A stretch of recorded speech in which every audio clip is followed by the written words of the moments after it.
En ce temps-là, les apôtres se réunirent auprès de Jésus et lui annoncèrent tout ce qu'il avait fait et enseigné. Il leur dit: Venez à l'écart dans un endroit désert et reposez-vous un peu.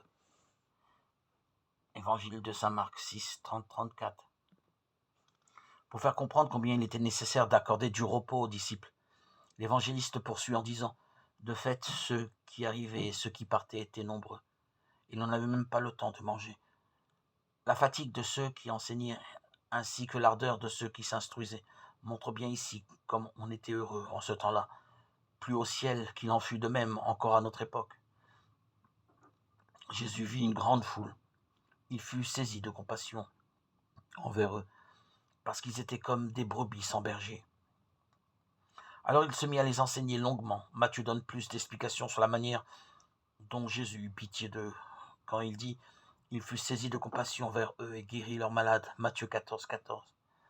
Car avoir pitié des pauvres et de ceux qui n'ont pas de berger, c'est leur ouvrir le chemin de la vérité, en les instruisant, faire disparaître leur infirmité physique, en les soignant, mais aussi les nourrir quand ils ont faim et les encourager, ainsi à louer la générosité divine. Puis Jésus a gagné un endroit isolé pour voir si les gens auraient soin de les suivre. Eux l'ont suivi, ils ont pris en toute hâte la route du désert, non sur des ânes ou des véhicules de tout genre, mais à pied. Et ils ont montré par cet effort personnel quel grand soin ils avaient de leur salut.